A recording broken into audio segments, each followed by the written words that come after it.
José Rainha Júnior, um dos líderes da Frente Nacional de Lutas, foi ouvido nesta quinta-feira pela CPI do MST. Na audiência, Rainha explicou o motivo de criar um outro grupo sem terra. A gente separou esse trecho, vamos acompanhar. O senhor foi do Movimento Sem Terra, do MST? Foi. Até que ano? 2003, por aí. E o senhor saiu do Movimento Sem Terra e criou um novo grupo chamado Frente Nacional de Luta. E por que o senhor quis sair do MST e ir para a FNL? Deputado, como diz o senhor, todos os movimentos têm suas divergências. E a minha ordem de divergência política que tive com o MST, eu prefiro dizer que levarei para o cemitério. Bom, veja. Alguma... Que as divergências que ele teve com o MST, ele prefere levar para o cemitério. Provavelmente, se as expor, vá mais cedo para o cemitério. Questionado sobre sua suposta relação com a deputada do PSOL, Sâmia Bonfim, ele afirmou ter vínculo com a parlamentar. Acompanhe. Já esses dois fatos confirmados aqui. A sua esposa, ou ex-esposa, perdão, trabalha no gabinete da Sâmia e o senhor não só pediu voto para a Sâmia, como comemorou a sua eleição, conforme o vídeo aqui indicou. Quais outras relações o senhor teria com o gabinete da deputada Sâmia, com a própria deputada Sâmia, ou com a liderança do grupo político da deputada Sâmia na região? Então, deixa eu explicar, eu estou dizendo pedir voto para a Sâmia, bem como para outros deputados. Então vamos registrar.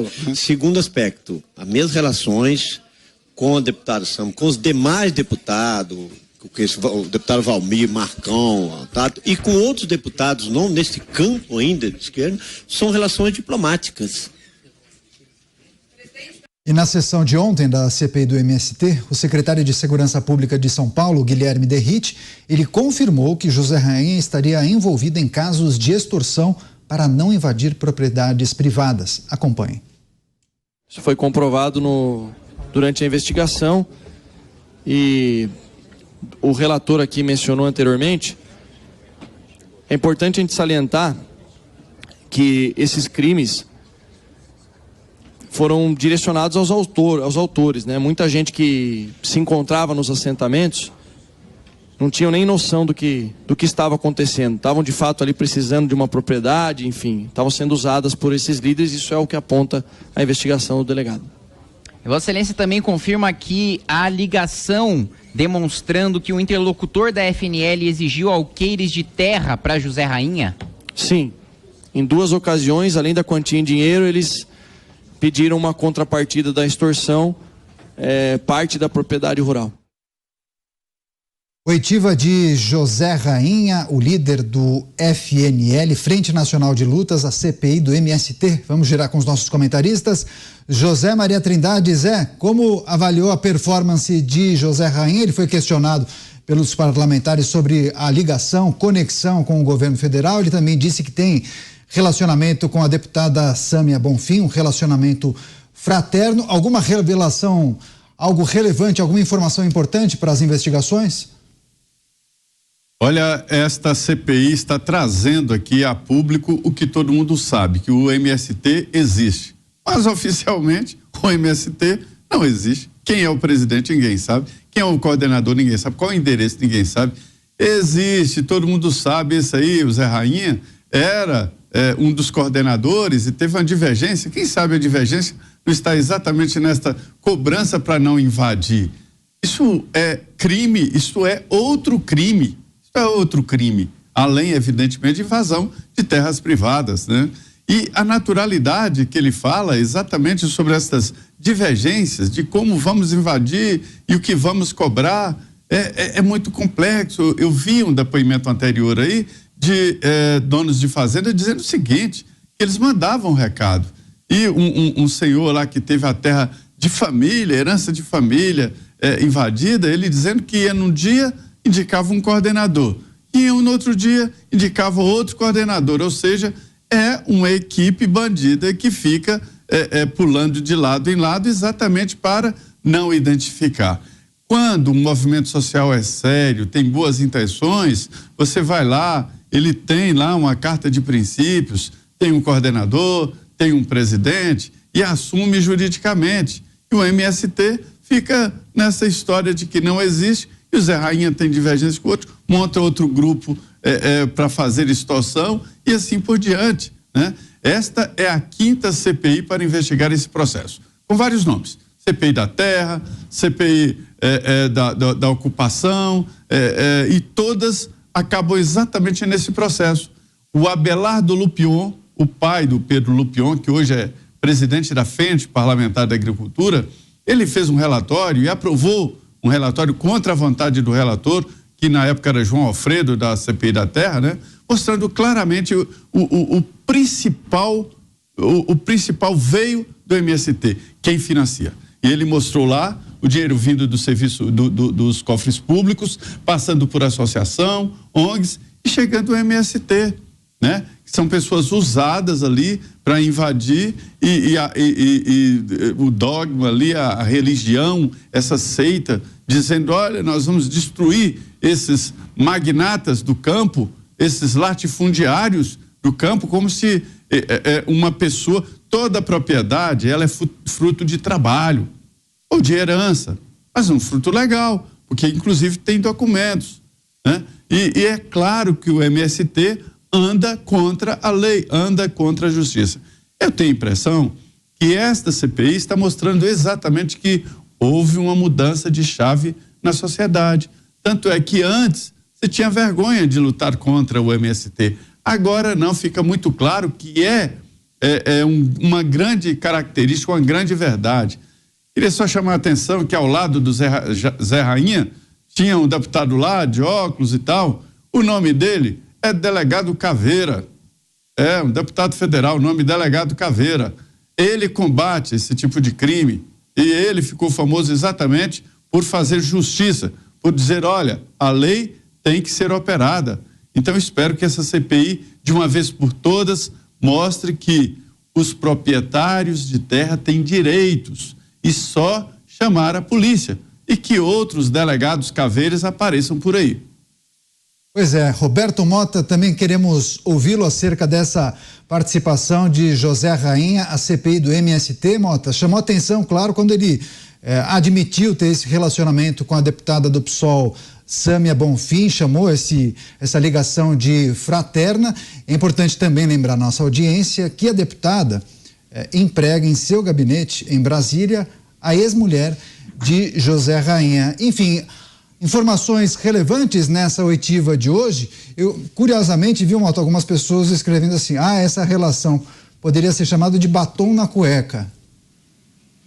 Pois é, eu prestei atenção na parte em que ele disse que mantém relações com outros deputados também, que são relações diplomáticas, e fiquei já esperando o convite dele para um cargo no Itamaraty, né? Ver.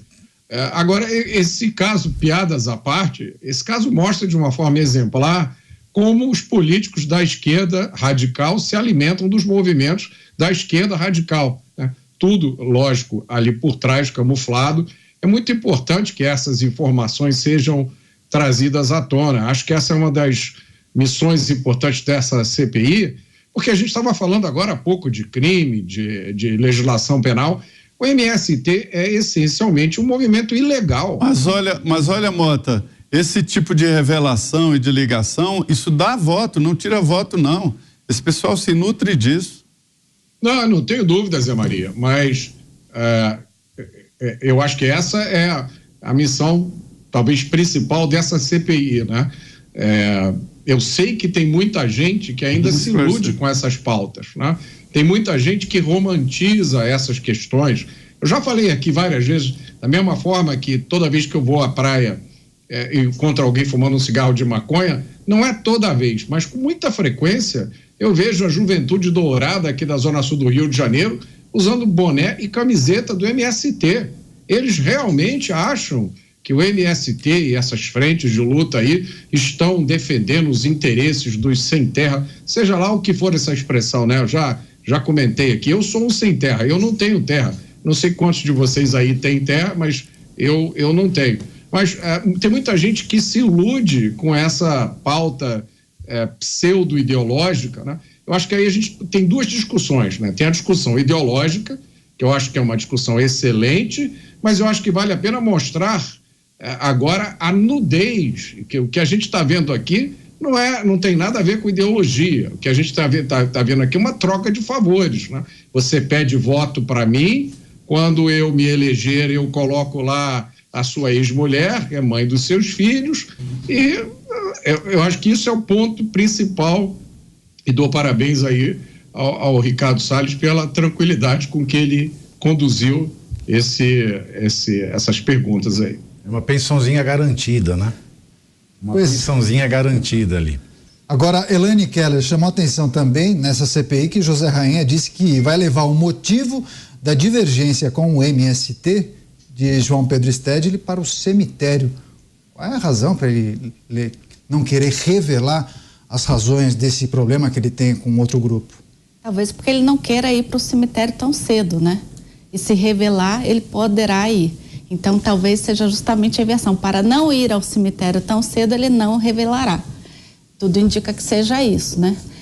Mas, com relação a essa questão, vale destacar que a propriedade privada é um direito garantido na nossa Constituição Federal, né? E quando você não tem segurança jurídica de que você tem a sua propriedade resguardada e protegida pelo Estado, você deixa de ter um Estado democrático de direito. E foi justamente isso que aconteceu na Venezuela. Então, para que a gente não se torne uma Venezuela, a gente precisa garantir este direito constitucional. É óbvio, existem famílias que precisam, de fato, de terras, né? E vão querer fazer um cultivo familiar. E o governo tem, sim, programas para desocupação das terras improdutivas, que não cumprem ali a sua função social, justamente para fazer essa distribuição e dar a essas famílias os títulos. O que acontece com esses movimentos é que eles querem justamente o oposto. Eles querem manter o título de posse com eles e querem escravizar essas famílias. O que eles fazem é uma distribuição de terrenos pequenos para que essas famílias tenham como morar, e elas são obrigadas a trabalhar ali num cultivo coletivo onde eles possam produzir e vender e tirar ali o que Marx já chamava de extra-valia, né, do trabalho, para explorar ali a mão de obra dessas famílias. Então, é realmente um movimento que precisa ser investigado. O que me preocupa é no que essa CPI pretende ter como objetivo final. O que a gente espera é que ela não se perca, que não vire um palanque eleitoral, um palanque de lacração, que de fato dessa CPI saia algum objetivo de o que faremos com a informação que será coletada, né? Ou seja, dessa investigação, que trabalho vai sair dessa CPI? O que o governo vai fazer com esse trabalho final da CPI? Para que vai servir esta CPI? Por que o MST existe há muitos anos e que ele tem aí uma prática que tudo nos leva a crer que seja ilícita, está muito claro, né? Como bem pontuou Zé Maria, a gente sabe que existe, mas não tem CNPJ, não tem endereço, não tem líder, a gente, né? Então fica difícil. Agora, diante disso tudo, o que o Congresso irá fazer depois que concluir esta CPI? Com relação do fato da ex-mulher ali do Zé Rainha trabalhar para a Sâmia, isso eu sinceramente não vi ali nenhuma ilicitude, nenhuma ilegalidade. Se ela é uma pessoa que está livre para trabalhar e ser nomeada ao cargo, e ele fazer campanha a gente faz realmente para quem a gente tem ideologias parecidas, né? Provavelmente alguns de nós em época de eleição fazemos aí campanha para um amigo próximo ou para alguém que a gente tenha uma ideologia próxima. Então isso aí eu não vejo nenhuma ilicitude, nenhuma ilegalidade, nem o fato dela trabalhar no gabinete.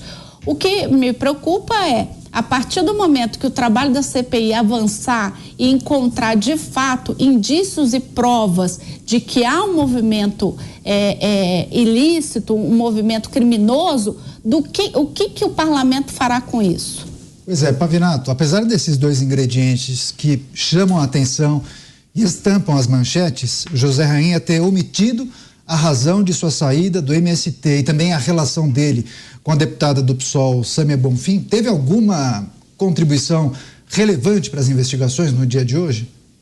Teve. É sutil, mas teve. Primeiro aqui eu vou responder ao final, mas eu vou pela Elaine, que ela falou assim, né? Tá, para que serve, né? Qual vai ser a serventia da CPI? Bom, não sei. Mas a gente pergunta no Brasil também, qual é a serventia da lei? Se o Supremo pode ir lá e revogar. Qual é a serventia da lei? Se o Congresso, sem revogar, descumpre e depois faz uma PEC para se anistiar. Qual é a serventia da lei? Se a lei, ela é aplicada para alguns e para outros, na mesma situação, não. Qual é a serventia da lei quando eu quero castigar aquele um e não tem lei suficiente, então eu crio interpretações para pegá-lo numa imaginação do que a lei alcançaria? Para que serve o imposto brasileiro? Para que serve a propriedade? Para que serve o Código Penal? Se nem o Judiciário revoga, sem poder, se nem o Congresso revoga, podendo, e se está na legislação como crime o esbulho possessório desde a década de 1940, estou falando de 83 anos. Então, para que serve qualquer coisa no Estado brasileiro? E se tudo parece de mentira, que nominal, de rótulo, não é um absurdo pensar que a nossa democracia também seja, para inglês ver, um mero rótulo. Seja, como dizia Didi Mocó nos Trapalhões, açúcar num saleiro para enganar as formigas. A essência é do açúcar, não de sal. Então, meus queridos, se a gente for parar para pensar, para que serve a atividade parlamentar na CPI, nós vamos ficar frustrados e não vamos fazer nada. Mas se a gente parar para pensar, qual é o resultado do direito do parlamentar ter uma emenda para levar para a base deles, se a gente vê desvio de verba? Depois a gente vai pensar, para que serve a competência legislativa do legislador, se a lei não vai ser cumprida? Então é desesperadora a situação no Brasil. E aí a gente chega na CPI. A CPI que é um direito. Bom, é um direito, vá lá, vá bem.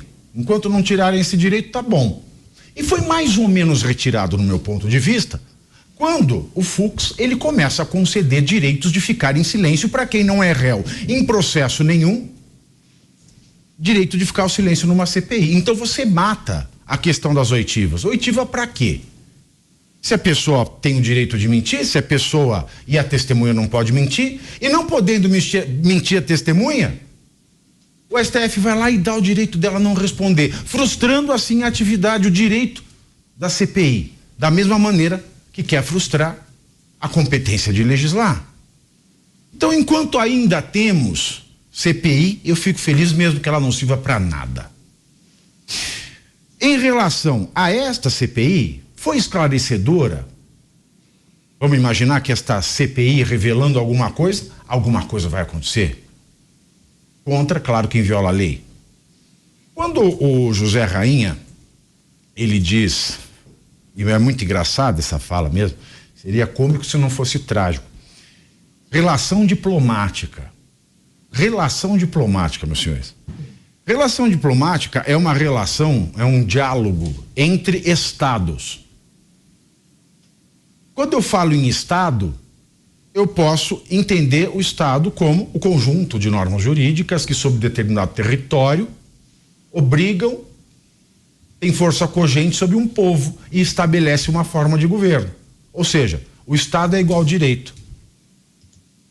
Se ele tem relações diplomáticas, ele quer dizer o quê? Que o MST e a Frente Nacional de Lutas são um estado paralelo que mantém relação com os representantes do estado oficial?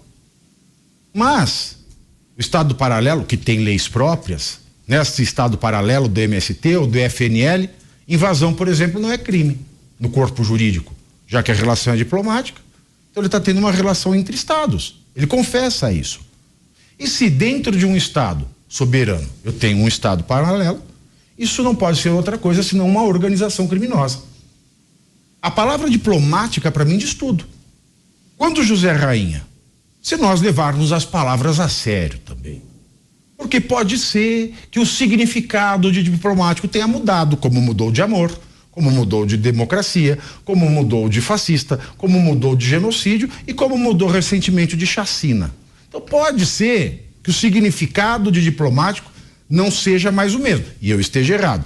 Em sendo aquele que está no dicionário, em sendo aquele que está no Caldas Aulete, senhores, que eu sou muito conservador em matéria de dicionário, quando o Zé Rainha fala eu tenho relação diplomática, ele confessa que MST e FNL são estados paralelos, e estados paralelos dentro do Estado brasileiro nada mais são do que organizações criminosas. Então há para mim a confissão de um crime.